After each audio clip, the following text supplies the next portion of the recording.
Muito bem, hoje 29 de junho, segunda-feira da 13ª semana do Tempo Comum.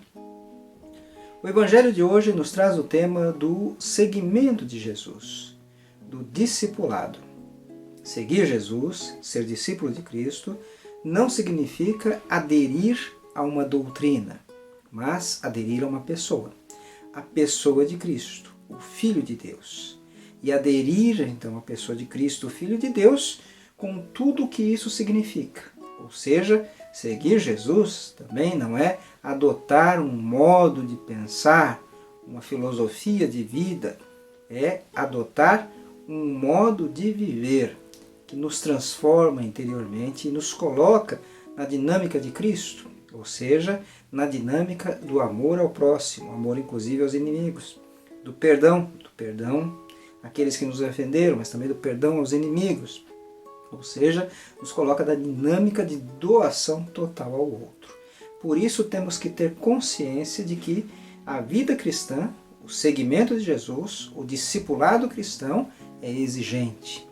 Não é uma situação que nos coloque numa certa área de conforto, e ela tem que ter primazia, prioridade em nossas vidas. Seguir Jesus tem que ser uma prioridade em nossas vidas.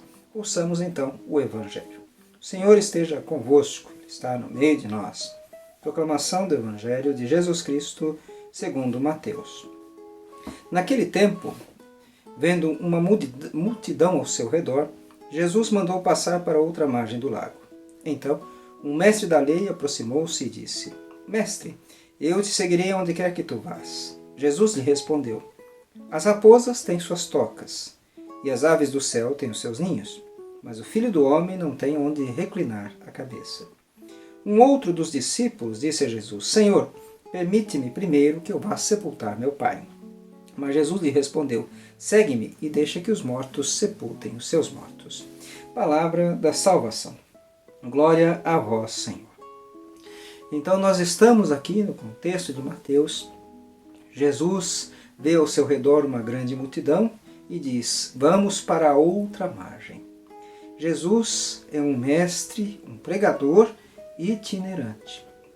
Ele diz isso à multidão: Vamos para a outra margem. Esse convite de Jesus à multidão é um convite a se desinstalar, a dar um passo e a caminhar com ele. Ele vai primeiro e os outros devem segui-lo.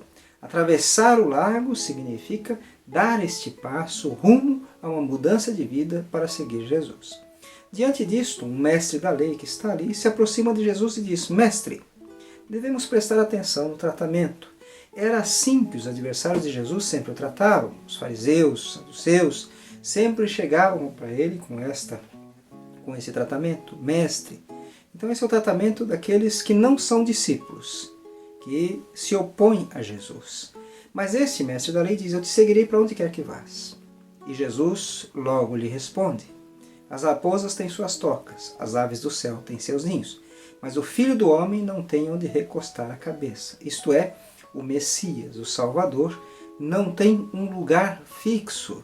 Sua vida e sua missão está em anunciar o reino de Deus, não para a sua própria honra e glória, não para seu status, mas para a salvação da humanidade.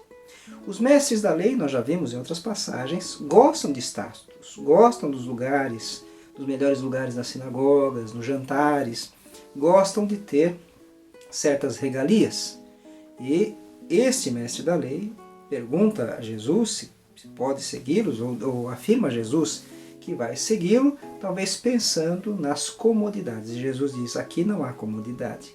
Aqui é a dedicação total da vida ao anúncio do reino, a libertação dos oprimidos e a salvação da humanidade. E, portanto, o Evangelho não nos diz, mas este mestre da lei decide não seguir Jesus, ou Jesus deixa claro que segui-lo não significa autossatisfação, mas doação de vida ao próximo. Então, aí um dos discípulos, o tratamento é diferente. O discípulo chega para Jesus e diz: Senhor. É diferente de mestre. Os discípulos reconhecem em Jesus o Messias, o Filho de Deus, o Senhor. Então diz: Senhor, eu te seguirei, mas deixa-me primeiro sepultar meus pais. O que significa isto? Ele diz: deixa-me primeiro, ou seja, a sua prioridade não está no seguimento de Cristo, não está no discipulado, ele está colocando o discipulado em segundo plano. É por isso, então, que Jesus lhe diz: segue-me e deixa que os mortos sepultem seus mortos. Jesus não é contra sepultar os mortos ou contra sepultar a família. Aliás, a igreja e a doutrina cristã ensinam a ter respeito, cuidado com os mortos. Nós temos uma celebração anual para recordar os nossos entes queridos já falecidos, a celebração dos fiéis defuntos, que celebramos em 2 de novembro. Então a questão aqui não é sepultar ou não sepultar. A questão é o que está em primeiro lugar. Qual é a minha prioridade? A prioridade deste, então, não era o seguimento de Jesus. Ele tinha outras preocupações, outras ocupações. Mas ele é um discípulo e está ali em um processo de formação de discipulado. E por isso a este Jesus diz: segue-me. Esta imposição, esta ordem, este chamamento não foi feito ao mestre da lei, mas ao discípulo sim. Porque o coração do discípulo está mais aberto, então, a compreender as exigências da vida cristã. Quanto a ti, segue-me e deixa que os mortos sepultem seus mortos. Ora, como é que um morto pode sepultar um morto?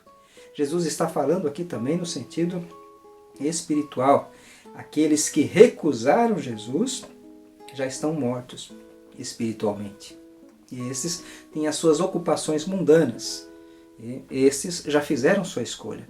Mas o discípulo não. O discípulo que seguiu a Cristo tem opção pela vida, pelos vivos em Cristo. E por isso deve seguir Jesus, deve dar prioridade ao seguimento de Jesus. Esses dois exemplos também nos ensinam. Em primeiro lugar, por que nós estamos na igreja? Por que nós nos doamos? É para que as pessoas nos vejam e nos elogiem. Nós estamos na dinâmica do mestre da lei. Queremos, então, status e honra e glória humana, ou estamos na dinâmica de Cristo, do Filho do Homem, que não tem onde reclinar a cabeça, e nos desinstalamos de nossas seguranças para fazer a vontade de Deus. E nós somos discípulos de Cristo, ou seja, somos capazes de colocar Cristo em primeiro lugar, o Evangelho em primeiro lugar, as exigências evangélicas em primeiro lugar, ou nós temos outras prioridades, outras coisas nos chamam a atenção. Que Deus nos dê a graça, então, de sermos capazes de nos doar de forma gratuita, sem esperar recompensas, elogios ou lugares de destaques ou de status, mas sermos capazes de assumir a exigência do Evangelho em nossas vidas e do seguimento de Cristo. Que sejamos discípulos cuja prioridade seja o Evangelho, o anúncio do Evangelho e o anúncio de libertação à humanidade. E que Cristo, o Filho do Homem, Deus vivo encarnado, nos ajude então a vivermos segundo a sua palavra, a vivermos do seu amor. Deus abençoe a todos.